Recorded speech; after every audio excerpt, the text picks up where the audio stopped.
पंजाब केसरी में आप सबका स्वागत है। इस वक्त जवाहर यादव हमारे साथ मौजूद हैं, बीजेपी के प्रवक्ता हैं, चंडीगढ़ के अंदर मौजूद हैं। इनसे चर्चा करेंगे कई अहम इश्यूज को लेकर। सबसे पहले आपका स्वागत है यादव जी। धन्यवाद धन्यवाद दिनेश जी। यादव जी, आजकल राजनीति से, सक्रिय राजनीति से आप चंडीगढ़ से सारी जगह से आलोप हैं, इसके कारण क्या है? मुझे लगता है कि आप ठीक से नहीं देख पा रहे। आपको अपनी पत्रकारिता को और तेज करना चाहिए। मैं जैसे पहले काम करता था वैसे लगातार कर रहा हूँ। संगठन कोई भी जिम्मेवारी लगाता है, चाहे वो प्रदेश में कहीं, गुरुग्राम में कहीं, वापस में भी, और मीडिया के नाते जहाँ जहाँ डिबेट के लिए भेजता है मीडिया सेंटर, वहाँ जाकर अपनी बात कहते हैं। यादव जी, सबसे पहले बात करते हैं भूपेंद्र सिंह हुड्डा जी की, नेता प्रतिपक्ष की। उनके खिलाफ ईडी ने अभी इंडस्ट्रियल प्लाट को लेकर जिस प्रकार से चार्जशीट फाइल की है, ये सारा घटनाक्रम को बारे में आपकी टिप्पणी क्या है? देखिए, किस तरह से प्रदेश के संसाधनों की बंदरबाट होती है। अगर इस विषय को समझना हो तो ये पंचकुला में जो इंडस्ट्रियल प्लॉट थे उससे समझा जा सकता है। सब आप जैसे इलेक्ट्रॉनिक मीडिया के मित्र इस मुद्दे को पहले से उठाते रहे हैं।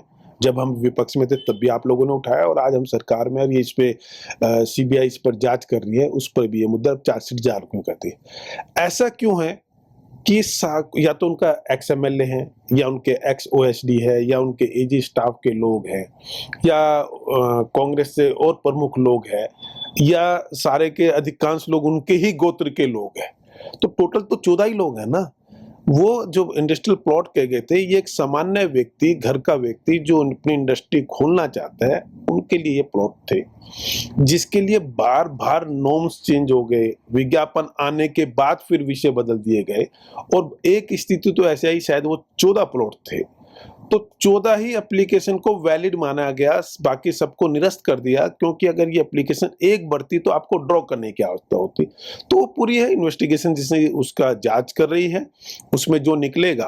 परंतु हम इतना, ये बड़ा है, आपने भी देखा होगा, इसमें कहीं हुड्डा साहब कहीं कोई बदले की भावना नहीं है। कानून के पास ये विषय है, उन्होंने इस पर निर्णय लेना, और देश की सबसे विश्वसनीय माने जाने वाली एजेंसी वो इसकी जांच कर रही है। कांग्रेस अब क्योंकि बजट सेशन आ रहा है, बजट सेशन के अंदर अविश्वास प्रस्ताव ला रही है। नेता प्रतिपक्ष भूपेंद्र सिंह हुड्डा ने इस बारे में सार्वजनिक रूप से कहा भी है कई बार प्रेस कॉन्फ्रेंसेस में। हम उनके अविश्वास प्रस्ताव का स्वागत करते हैं, वो लेकर आए। वो लगातार भूपेंद्र सिंह हुड्डा जी भी, दीपेंद्र जी हुड्डा जी भी लगातार बात कहते थे हमारे पे, या हमारे सहयोगों को कहते थे कि आपको अगर किसी बिल से नाराजगी है तो उसको खुल के व्यक्त कीजिए और यहाँ से त्याग पत्र दीजिए। परंतु आपने ही सोशल मीडिया पे देखा होगा, जब दीपेंद्र हुड्डा से एक कहा गया कि आप इस पर त्याग पत्र कब दे रहे हैं, तो उनका गला सूख गया था। तो उसमें किसान के मुद्दे पर, त्याग पत्र के मामले में उनका गला सूख गया, वो एक्सपोज हो गए। और अविश्वास प्रस्ताव पर उनकी स्थिति क्या होगी वो जिस दिन लाएंगे उसमें पता चल जाएगा सदन में। यादव साहब, जिस प्रकार से भूपेंद्र सिंह हुड्डा तथा उनके जो पुत्र हैं दीपेंद्र हुड्डा, ये कह रहे हैं कि कई विधायक ऐसे हैं सत्ता पक्ष के, चाहे बीजेपी के हों, जेजेपी के हों या निर्दलीय हों, जो अपने एरिया में जाकर किसानों की वकालत करते हैं, लेकिन चंडीगढ़ आते ही आबो हवा में उनके बयान बदल जाते हैं, वो एक्सपोज होंगे। देखिए, किसानों की वकालत तो भारतीय जनता पार्टी का हर एक विधायक करता है, और पूरी क्षेत्र में जाके करते हैं।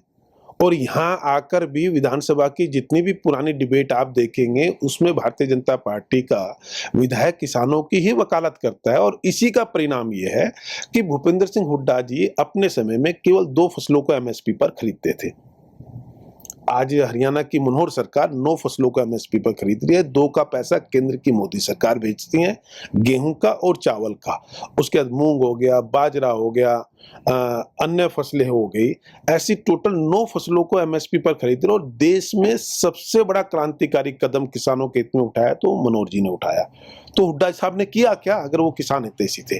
अब आप भी चलाते थे, मैं आपको काफी फॉलो करता रहा हूं, जब आप 2 रुपए के और 5 रुपए के चेक दिखाते थे किसानों के मुआवजे के, क्या हमारी सरकार में आपने कोई 2 रुपए का, 5 रुपए का मुआवजा का चेक देखा? उनके समय में अधिकतम अगर किसी की 100% फसल खराब हो जाती है 1 एकड़ में, तो उनके समय में अधिकतम मुआवजा 6,000 रुपये होता था 1 किले का, जिसको हम एकड़ कहते हैं। स्वामीनाथन ने अपनी रिपोर्ट में कहा था कि इसको 10,000 रुपये करना चाहिए, जिससे हमारा किसान सुरक्षित महसूस करेगा, मजबूत होगा। मुख्यमंत्री मनोहर लाल जी ने स्वामीनाथन ने जो कहा था उसमें 20% एक्स्ट्रा ऐड करके आज वो 12,000 रुपये मिलता है। ये वो राशि है जिस किसान ने अपना प्रधानमंत्री फसल बीमा योजना के तहत अपना बीमा नहीं ले रखा। तो ये चीज करके दिखाइए। तो हुड्डा साहब ने ऐसा कब किया? और दूसरा, दक्षिण हरियाणा का विषय हो, सिरसा का विषय हो, कुछ कुरुक्षेत्र का विषय हो, यहाँ पानी की मात्रा बढ़ाई है। आज बाजरा इनके समय में 1100 रुपये में बिकता था, आज वो हमारी सरकार में 2150 रुपये में बिकता है। क्यों राजस्थान का जो किसान है वो हरियाणा में आके अपना बाजरा बेचना चाहता है? पंजाब में सरकार कांग्रेस की है, राजस्थान में सरकार कांग्रेस की है। मैं चुनौती देता हूं हुड्डा साहब को कि आप उन प्रदेशों से कहिए कि 9 फसलें एमएसपी पर खरीदे। और दूसरा, वो तो खुद मुख्यमंत्री कमेटी के जिन्होंने स्वामीनाथन की रिपोर्ट को लागू करना था उसके चेयरमैन थे। तब उन्होंने क्या किया? 2007-8 की वो रिपोर्ट थी, 14 तक वो उनके केंद्र में भी सरकार थी और प्रदेश में भी सरकार थी। 6 साल में वो उसको लागू नहीं कर पाए। तो हुड्डा साहब की करनी और कथनी लोगों को समझ में आने लगी है। और हजारों एकड़ जमीन जिस तरह से सेक्शन 4 और 6 के नाम पर जो किया गया वो एक एक्सपोज होगा। एक वो विषय और उठाते हैं कि ये सरकार तो अडानी और अंबानी चलाते हैं। साहब, रिलायंस के लिए 25,000 एकड़ जमीन हमारी सरकार ने दी थी क्या किसानों से छीनकर? रिलायंस को देने वाले हुड्डा साहब है। पटौदी रोड पे जो अडानी के वेयर हाउस बने हुए हैं, क्या वो हमारी सरकार में बने थे? रिलायंस जो के लिए और अडानी के लिए काम भूपेंद्र सिंह हुड्डा करे और आरोप हम पे लगाए, तो लोगों को ये चीज समझ में आने लगी है कि भूपेंद्र सिंह हुड्डा ने केवल किसानों का नाम लिया, किसानों के लिए काम किया तो मनोहर सरकार ने किया। यादव साहब, जिस प्रकार से कृषि कानूनों के खिलाफत करते हुए किसान दिल्ली के चारों तरफ जमे हुए हैं, उनमें से 3 एरिया ऐसे हैं जो हरियाणा के प्रवेश द्वार माने जाते हैं, तो ऐसी स्थिति में अब क्या हल नजर आता है आपको? कैसे किसानों को मनाया जाएगा? देखिए, मुझे लगता है किसान तो माना हुआ है। किसान अपनी फसलों पे काम कर रहा है, वो अपने खेतों में काम कर रहा है। कुछ किसान निश्चित रूप से इस आंदोलन में होंगे, परंतु जो लोग आंदोलन को लीड कर रहे हैं, मैं मानता हूं कि उनके एक छुपी हुई राजनीतिक इच्छाएं हैं। अगर हरियाणा के संदर्भ में बात करें तो गुरनाम सिंह चढ़ूनी जी हैं। गुरनाम सिंह चढ़ूनी जी की पत्नी चुनाव लड़ी थी, जमानत जब्त हो गई, वो नेता बनाना चाहते हैं, बनना चाहते हैं। राकेश टिकैत है, 2007 का विधानसभा चुनाव लड़े, 2014 का लोकसभा चुनाव लड़े। विधानसभा में उनको 9,000 वोट मिले और लोकसभा में भी 9,000 वोट मिले, जो कि लोकसभा में उसका 1% वोट था। तो ये वो लोग हैं जिनकी राजनीति करने की एक छुपी हुई इच्छा है, इसके नाते वो नेता बनना चाहते हैं। और गुरनाम सिंह, देखिए मैं हर आरती का सम्मान करता हूँ, वो व्यापार करते हैं, परंतु गुरनाम सिंह चुनौनी के लिए तो मैं बड़ा स्पष्ट रूप से कहता हूँ कि वो आदमी कहता किसान है, काम आरती का करता है, भाषा उसकी गुंडे वाली होती है। तो ऐसा व्यक्ति जिसका इतना दोहरा चरित्र है, तो मुझे लगता है कि इन लोगों की प्रासंगिकता धीरे धीरे खत्म हो गई है। पहले किसान के नाम पे आगे बढ़े, बाद में ये खाप पंचायतों के नाम पे आगे बढ़े, अब ये क्षेत्र के नाम पर आगे बढ़ रहे हैं। तो ये मुझे लगता है कि किसानों ने इनको एक्सपोज कर दिया। जैसे जैसे समय बीतेगा किसानों को वो समझ आने, और एक वो दर्द समझिए, गुरनाम सिंह चढ़ूनी कहते हैं कि मैं मुख्यमंत्री का हेलीकॉप्टर नहीं तो आने दूंगा, मैं बीजेपी के लोगों को गाँव में नहीं जाने दूंगा। सबसे अच्छी स्थिति क्या थी कि जितने भी भारतीय जनता पार्टी के नेता, चाहे वो सरकार में चाहे सरकार में नहीं है, वो लोगों के बीच जाते, अपनी बात कहते। इधर से गुरनाम सिंह चढ़ूनी है, ये लोग अपनी बात कहते और लोगों के ऊपर छोड़ते। तो उनको पता है कि जितना हम किसानों से संवाद करेंगे उतना ये एक्सपोज होते चले जाएंगे, इसलिए इन्होंने गुंडागर्दी का भी सहारा लिया। राकेश टिकैत हैं, आजकल हरियाणा में लगातार महापंचायतें कर रहे हैं, अपने आप को सोनीपत का बता रहे हैं। ऐसे ही राकेश टिकैत कहाँ के हैं ये तो इस पे मैं विषय नहीं कहता कि कोई कहीं का बताया था। इस देश के प्रत्येक नागरिक को देश की मिट्टी से जुड़ने का अधिकार है, परंतु राकेश टिकैत की स्थिति ऐसी है कि वो अपने गढ़ में चुनाव लड़ते हैं जहां इनके पिताजी की एक विरासत रही है महेंद्र सिंह टिकैत की, और उनको 1% वोट मिलते हैं, 1%। और शायद मुझे लगता है वो लड़ा भी चुनाव था इन्होंने तो इनकी पार्टी से लड़ा, चौधरी चरण सिंह के पार्टी से लड़ा, तो उसमें रहते हुए उनको 1% वोट मिलता है। तो और दूसरा, राकेश टिकैत अपने पिताजी का नहीं हो सका, जिन्होंने महेंद्र सिंह टिकैत को अपमानित किया। 1998 में जो किसान आंदोलन हुआ था, बोट क्लब पर हुआ था, 4 लाख लोग कहते हैं उस समय बोट क्लब पे पहुंचे थे। उस समय महेंद्र सिंह टिकैत जी की प्रमुख मांग यही थी कि मंडी के अलावा हमें अन्य विकल्प दीजिए।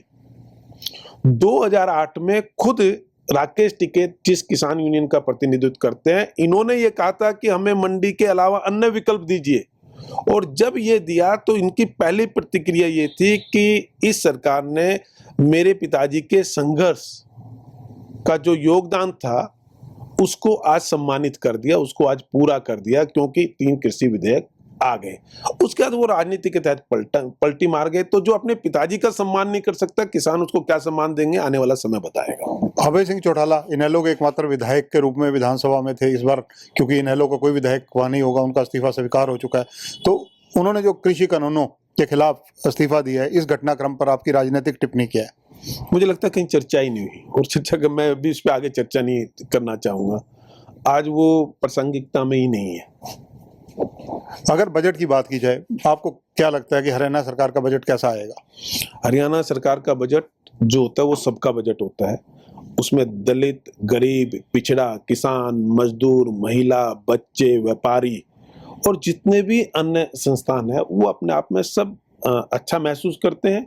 और आप देखिए कि हमारे उसमें बजट आप देखेंगे, कृषि का बजट बड़ा होगा, अन्य सड़कों का बजट बड़ा होगा, बिजली का होगा। अब ये क्रांति हो सकती थी क्या कि आज 5250 गांवों में 24 घंटे बिजली उपलब्ध है? क्या कभी ये किसी ने सोचा था? अब एक चीज और पूछनी चाहूंगा कि बीजेपी और जेजेपी के गठबंधन पर काफी क्वेश्चन मार्क अब लगने शुरू हुए हैं जब से ये कृषि कानूनों का मुद्दा शुरू हुआ है, इस पर आप क्या कहेंगे? जिनको क्यास लगाना है वो क्यास लगाते रहे। ये सरकार 5 साल के लिए चुनी गई है और 5 साल लगातार काम करती रहेगी। धन्यवाद जवाहर यादव जी। तो ये हैं जवाहर यादव, प्रवक्ता हैं बीजेपी के।